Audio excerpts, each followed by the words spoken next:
बिस्मिल्लाहिर्रहमानिर्रहीम। Welcome back to the next video. आज हम क्लास 9th केमिस्ट्री में डिस्कवरी ऑफ न्यूट्रॉन के टॉपिक के डिस्कस करेंगे। डिस्कवरी ऑफ न्यूट्रॉन में न्यूट्रॉन कैसे डिस्कवर किया गया, ठीक है। सबसे पहले उसकी डेफिनेशन, फिर डिस्कवरी और उसकी बाद में प्रॉपर्टीज़ को डिस्कस करेंगे। और साथ ही साथ ये हमारे पास एज अ लॉन्ग क्वेश्चन ये हमारे पास क्वेश्चन आता है और इस क्वेश्चन को हमने लॉन्ग क्वेश्चन के तरीके से अटैम्प्ट करना है। और साथ ही साथ हम टेस्ट यूर सेल्फ के शॉर्ट क्वेश्चंस भी करेंगे, ठीक। तो चलते हैं जी, देखते हैं न्यूट्रॉन की डेफिनेशन हमें क्या कहती है। न्यूट्रॉन की डेफिनेशन है द न्यूट्रल पार्टिकल, जो तब्दीली ज़दे होते हैं किस में, present in the nucleus, nucleus में मौजूद होते हैं, ऑफ एन एटम, किसी एटम के, ठीक है जी। उन्हें क्या कहते हैं जी, उन्हें न्यूट्रॉन कहा जाता है। यानी कि ऐसे तब्दीली ज़रात जो न्यूक्लियस ऑफ एन एटम में हों, उन्हें हमने न्यूट्रॉन का नाम देना है। अब देखते हैं जी डिस्कवरी ऑफ न्यूट्रॉन। न्यूट्रॉन की डिस्कवरी में वो क्या बताता है जी हमें।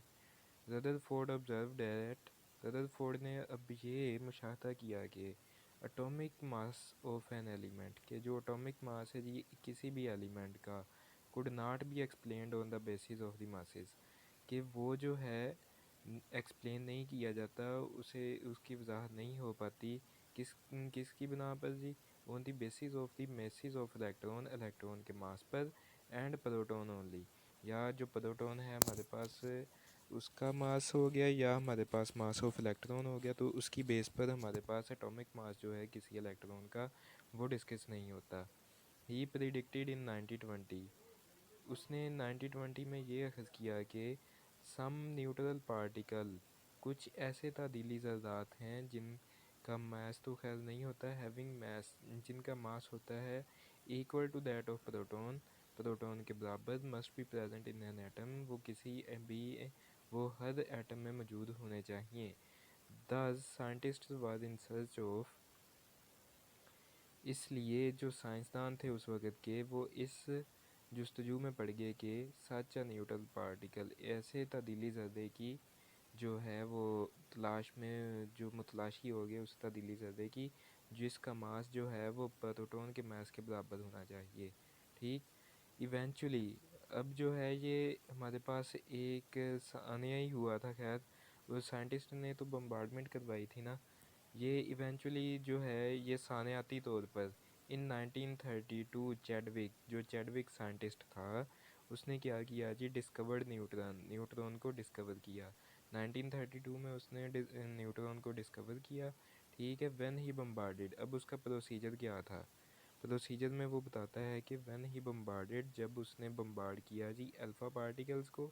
अल्फ़ा पार्टिकल्स हमारे पास क्या होते हैं, अल्फ़ा पार्टिकल्स ऐसे वो अल्फ़ा पार्टिकल्स जो होते हैं ये हमारे पास हीलियम का एटम होता है जी, हीलियम का एटम होना चाहिए जो अल्फ़ा पार्टिकल है। और ना बेरिलियम टारगेट, और उसने बेरिलियम का टारगेट रखा जी रास्ते में, और अल्फ़ा पार्टिकल्स को उसके ऊपर बम्बार्ड करवाया। ही ऑब्जर्व दैट, उसने ये मुशाहदा किया कि उसने अब मुशाहदा किया कि हाईली पेनिट्रेटिंग रेडिएशंस वर प्रोड्यूस्ड, कि कुछ जो हैं वो हाईली पेनिट्रेटिंग पावर की जो उसको फाड़ कर गुजर सकती थे वो पैदा हुई जी। These radiations were called neutron, और इन्हें न्यूट्रॉन कहा जाता है, ठीक है। देखें जी, अब मैं आपको डायग्रामेटिकली समझाता हूँ किस तरह उसने ये प्रोसीजर का वो कंप्लीट किया। ये देखें कि हमारे पास उसने बेरिलियम का टारगेट रखा जी इस तरह से, ठीक। ये उसने बेरिलियम का टारगेट बना दिया है यहाँ पे, और यहाँ से उसने जनाब अली अब टारगेट करवाया जी हीलियम के पार्टिकल्स को, यानी कि अल्फ़ा पार्टिकल्स को उसने अब यहाँ पे टारगेट करवाया।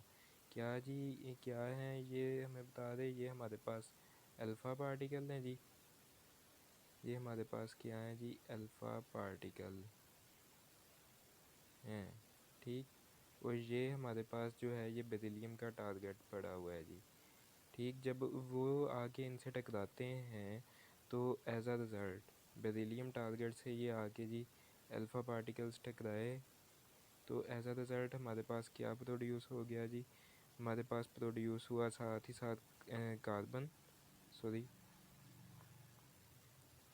कार्बन प्रोड्यूस हो गया जी, और साथ ही साथ उसमें न्यूट्रॉन जो थे वो भी हमारे पास प्रोड्यूस हो गए, जिनके एटॉमिक नंबर 0 होता है और मास जो है वो 1 होता है। ठीक है जी। कार्बन का 6 होता है जी एटॉमिक नंबर और 12 इसका मास नंबर होता है।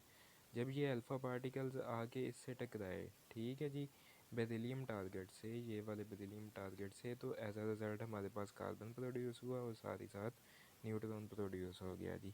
इस तरह ये चैडविक ने इवेंचुअली ये जो सानियाती तौर पर ये वाजे हुए थे जो था हमारे पास न्यूट्रॉन जो था। अब इसकी हम प्रॉपर्टीज़ को डिस्कस करते हैं। प्रॉपर्टीज़ हमारे पास क्या कहती हैं जी न्यूट्रॉन की। न्यूट्रॉन की जो प्रॉपर्टीज़ हैं वो properties of neutron are as following, ये दर्ज झैल हैं जी।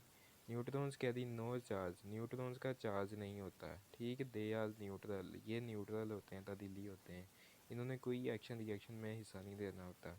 दे आर हाईली पेनिट्रेटिंग, ये बहुत ही ज़्यादा पेनिट्रेटिंग होते हैं जी, ये गुजर सकते हैं जी, कोई भी शीट होनी चाहिए, ठीक है, चाहे खा कितनी मोटी क्यों ना हो।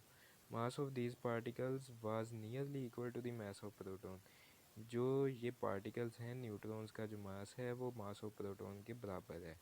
ठीक, उम्मीद है कि अब आपको डिस्कवरी ऑफ न्यूट्रॉन के बारे में समझ आ गई होगी।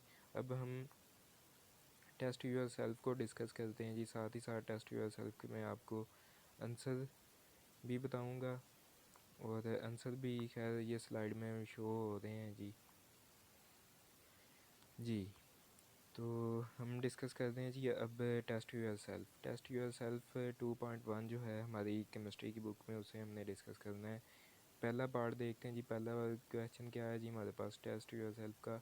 डू यू नो, क्या आप जानते हैं, एनी एलिमेंट, कोई भी ऐसा element having no neutrons in its atoms, जिसका कोई भी एटम में, कोई भी एटम जो है न्यूट्रॉन ना रखता हो, क्या आप उस एलिमेंट के बारे में जानते हैं? यस, जी हाँ, हम जानते हैं। प्रोटियम यानी आइसोटोप ऑफ हाइड्रोजन। हाइड्रोजन के जी 3 आइसोटोप होते हैं। ठीक, isotope of hydrogen,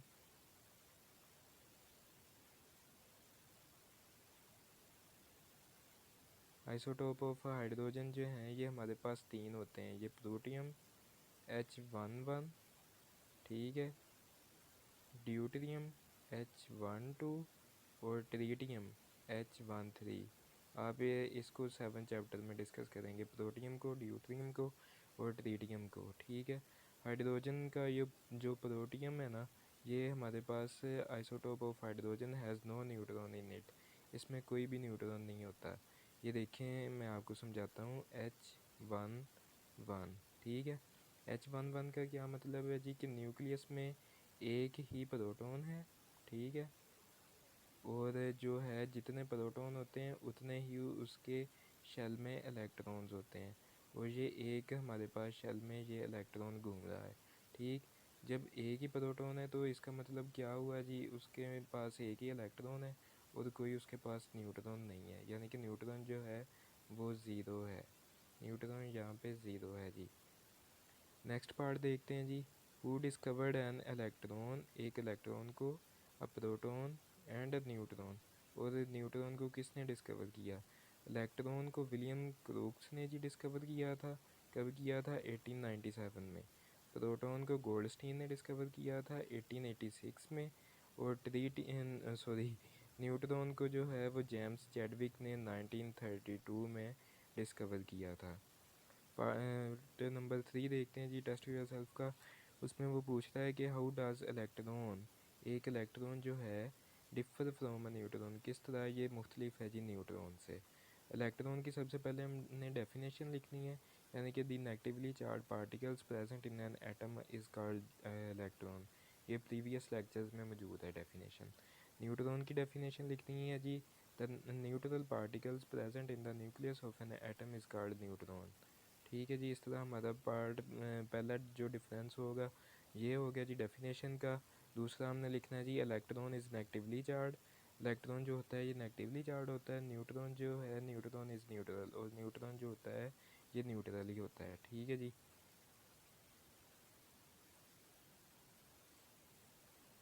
part number 4 को देखते हैं जी। पार्ट नंबर 4 में क्या डिस्कस कर रहा है जी वो, explain how anode rays are formed from the gas present in the discharge tube.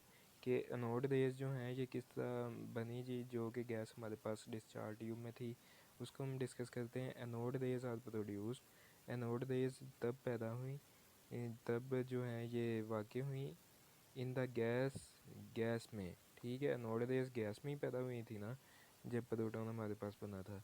Discharge tube due to the collision of cathode rays, cathode rays जो थी हमारे पास यानी कि इलेक्ट्रॉन, ये वाले इलेक्ट्रॉन्स ने जब गैस के साथ रिएक्शन किया था, गैस के साथ इनका रिएक्शन हुआ, तो एज अ रिज़ल्ट हमारे पास proton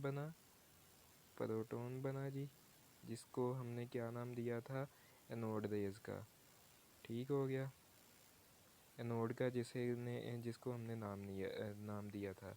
with the residual gas present in the discharge tube, जब हमारे पास कैथोड रेज की कोलिजन हुई थी गैस के मॉलिक्यूल्स के साथ, ठीक है, ये वाले इलेक्ट्रॉन्स जब गैस के साथ आकर इनका रिएक्शन हुआ, ठीक है जी, जब रिएक्शन हुआ तो हमारे पास एज अ रिज़ल्ट प्रोटॉन बने थे, जिसे हमने एनोड का नाम दिया था, एनोड रेज का।